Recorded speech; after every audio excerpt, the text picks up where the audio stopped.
Bhaskar Bharat YouTube channel पर आप सबका स्वागत है। मैं हूं डॉक्टर राधेश्याम शुक्ला। नमस्कार।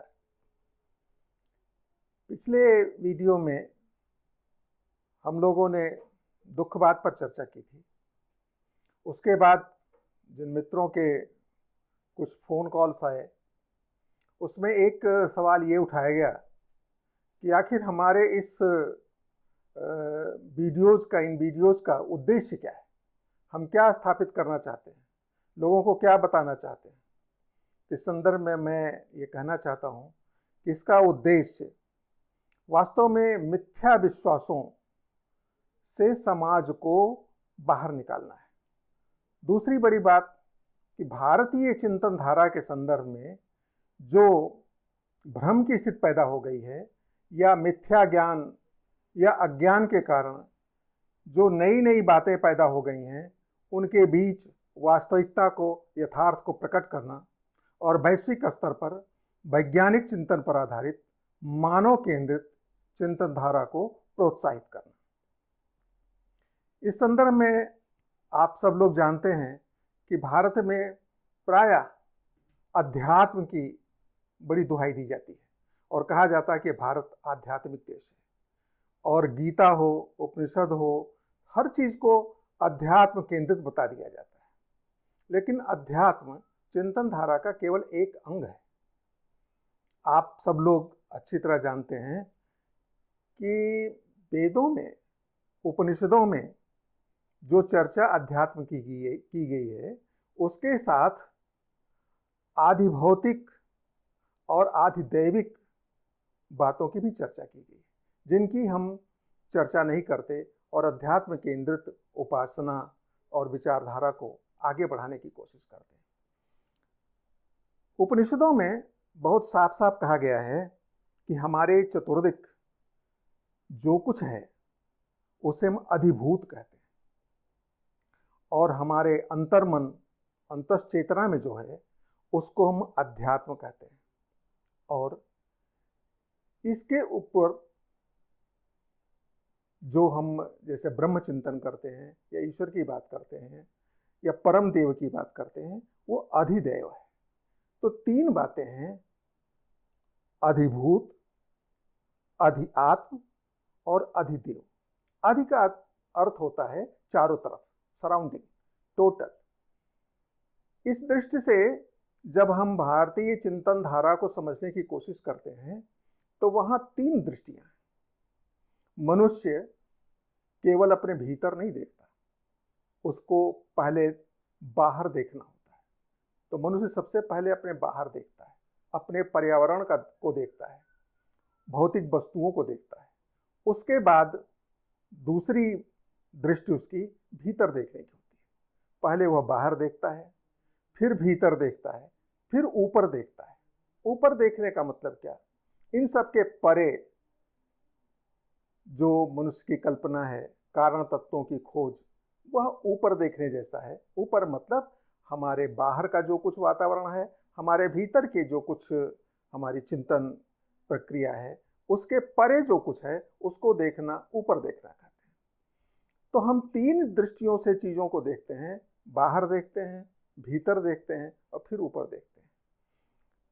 यह हमारे यहाँ यह दृष्टि खो गई और उसकी जगह हम केवल अध्यात्म, भीतर देखने की बात करते हैं।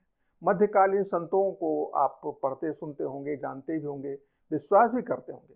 वो कहते हैं भीतर देखो, सब कुछ तुम्हारे भीतर है, ईश्वर तुम्हारे भीतर है, ब्रह्मांड तुम्हारे भीतर है, यत् पिंडे तत् ब्रह्मांडे, बाहर कुछ भी नहीं है, अंदर देखो, बाहर का संसार सारा मिथ्या है।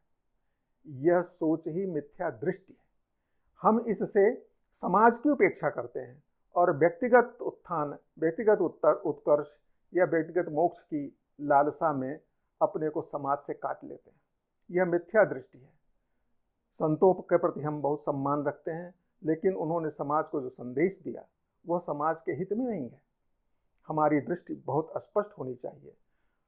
भीतर हमारे जो कुछ है वो बाहर का प्रतिबिंब ही है। भीतर हमारे कुछ भी ऐसा नहीं है जो अनूठा हो, नया हो।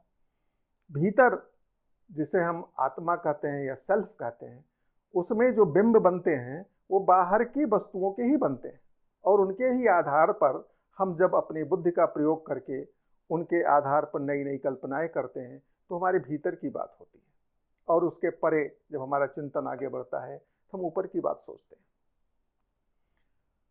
आप लोगों ने सुना होगा उपनिषदों में पराविद्या और अपराविद्या की बात की गई है। मुंडक उपनिषद में इस पर थोड़ी विस्तार से चर्चा है। पराविद्या और अपराविद्या, इसको लेकर भी आधुनिक विद्वान ये मानते हैं कि ये दोनों परस्पर विरोधी हैं। पराविद्या का मतलब है ईश्वर या ब्रह्म संबंधी जानकारी या ज्ञान या उसकी खोज, वह पराविद्या है। ब्रह्म को जानने का जो ज्ञान का तरीका है, जो शोध पद्धति है, वह पराविद्या है। अपराविद्या संसार की जितनी सारी विद्याएं हैं, गणित है, विज्ञान है, टेक्नोलॉजी है, भाषा है, यह सब कुछ अपराविद्या है। अपराविद्या सांसारिक ज्ञान का है और पराविद्या ब्रह्म ज्ञान का है। आमतौर से उपनिषदों का ही हवाला दे करके यह बताया जाता है कि अगर पराविद्या या ब्रह्म ज्ञान की तरफ जाना है तो संसार को आपको त्यागना होगा, संसार के ज्ञान को त्यागना होगा। यह बिल्कुल मिथ्या दृष्टि है। उपनिषदों में जब पराविद्या और अपराविद्या की बात की जाती है तो दोनों की बात की जाती है। आप अभी मुंडक उपनिषद की बात की गई, मुंडक में ही ये चर्चा की गई है कि परा और अपरा क्या है। मुंडक उपनिषद में सौनक को आपने बहुत सुना होगा पौराणिक कहानियों में, वहाँ उनको महागृहस्थ कहा गया, सौनक मुनि हैं। तो सौनक नामक जो महागृहस्थ हैं, उन्होंने अंगिरा ऋषि से प्रश्न किया। अंगिरा से प्रश्न किया, उनका ये जानना चाहते थे कि ऐसा कौन सा ज्ञान है जिसको जान लेने के बाद हमारे लिए कुछ भी जानना शेष नहीं रहता। अंगिरा ने उनको उत्तर दिया कि दो विद्याएं जानने योग्य हैं, दो विद्याएं जानने योग्य हैं, पराविद्या और अपराविद्या। वो दोनों विद्याओं को जानने की बात करते हैं। वो ऐसा नहीं कहते कि केवल पराविद्या ही जानना चाहिए, अपराविद्या नहीं जानना चाहिए। वो कहते हैं दो विद्याएं, पराविद्या और अपराविद्या, दोनों को जानना चाहिए। फिर वे आगे बताते हैं, ऋग्वेद, यजुर्वेद, सामवेद, अथर्ववेद, ये चारों वेद और इनके 6 वेदांग, शिक्षा, कल्प, निरुक्त, व्याकरण, छंद, ज्योतिष, यह अपराविद्या है। तथा जिससे इस अक्षर परमात्मा, अक्षर मतलब जिसका कभी विनाश नहीं होता, जो अनादि है, अनंत है, उस परमात्मा का ज्ञान होता है, वह पराविद्या है। आप पिछले वीडियो में सुन चुके होंगे, जान चुके होंगे कि चारों वेदों और उनके वेदांगों को अगर शामिल कर लें तो उसमें हमारे धर्मसूत्र, गृहसूत्र इत्यादि भी आ जाते हैं और हमारे जीवन के हर पक्ष लगभग उसमें शामिल हो जाता है। तो अपराविद्या और पराविद्या दोनों ही जानने योग्य हैं। अगर आप जानना चाहते हैं, संपूर्ण ज्ञान प्राप्त करना चाहते हैं, तो किसी एक ज्ञान से काम नहीं चल सकता। तो दोनों को जानना है तो आपको अपरा से शुरू करके और परा तक पहुंचना होगा। लेकिन अपरा की उपेक्षा करके परा की तरफ आप जाना चाहते हैं तो आप समाज विरोधी मार्ग पर आगे बढ़ रहे हैं। मैंने पिछले वीडियो में चर्चा की थी कि मनुस्मृति और दूसरी स्मृतियों में कहा गया है कि जो धर्म, अर्थ, काम की उपेक्षा करके अकेले मोक्ष की उपासना करता है, अथवा जो 3 ऋणों, पितृऋण, देवऋण, ऋष ऋण, इनको चुकता किए बिना या इनसे ऋण हुए बिना मोक्ष की कामना करता है, उसका अधःपतन होता है। लेकिन मध्यकाल में या उसके पूर्व, बुद्ध से ही कह सकते हैं, भगवान बुद्ध के समय से ही शुरू कर सकते हैं, वहाँ ये हुआ कि आपको निर्वाण प्राप्त करना जीवन लक्ष्य है और किसी भी आयु में संन्यास ग्रहण कर लेना। इसका अर्थ क्या हुआ कि हम समाज की उपेक्षा करते हैं। तो ये मेरा मतलब है कि भारतीय चिंतन धारा एक समग्रता में विश्वास करती है, वह एकांगी नहीं है।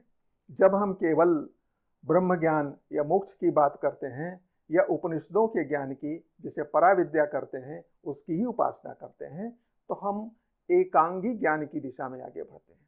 हमें समग्रता में अगर जानना है, देखना है, समझना है, तो हमें परा और अपरा दोनों विद्याओं को जानना होगा। आचार्य शंकर कहते हैं कि परमात्मा की प्राप्ति और उसके ज्ञान के अर्थ में कोई भेद नहीं है, क्योंकि अविद्या की निवृत्ति ही परमात्मा की प्राप्ति है, इससे भिन्न कोई अन्य वस्तु नहीं। क्या मतलब? हम उपासना करके जिस ब्रह्म को, जिस ईश्वर को प्राप्त करना चाहते हैं, वह कोई ऐसा व्यक्ति या ऐसा पदार्थ नहीं है जिसका हमें साक्षात्कार होगा। ज्ञान से अगर हम अपने परिवेश को समझ लें, सृष्टि में अपनी स्थिति को समझ लें, इसके कारण तत्व को समझ लें, तो यही ईश्वर साक्षात्कार है। ज्ञान ही ईश्वर साक्षात्कार है। ज्ञान का बोध अगर नहीं है तो हम किसी दूसरे माध्यम से ईश्वर साक्षात्कार या मोक्ष प्राप्त नहीं कर सकते। जो अन्य धारणाएं हैं वो एक तरह की मिथ्या धारणाएं हैं। और भी बहुत स्पष्ट करते हैं कि केवल शब्द समूहों को जानना ज्ञान नहीं है। अपने भाष्य में आचार्य शंकर कहते हैं कि उपनिषद वेद्य अक्षर विषय का विज्ञान ही पराविद्या है। उपनिषद की शब्द राशि नहीं, शब्द राशि जो है वो पराविद्या नहीं है। उसमें जो निहित ज्ञान है उसको समझना। शब्द समूह का ज्ञान हो जाने पर भी गुरुपशक्ति आदि रूप प्रयत्नांतर तथा वैराग्य के बिना अक्षर ब्रह्म का ज्ञान नहीं हो सकता।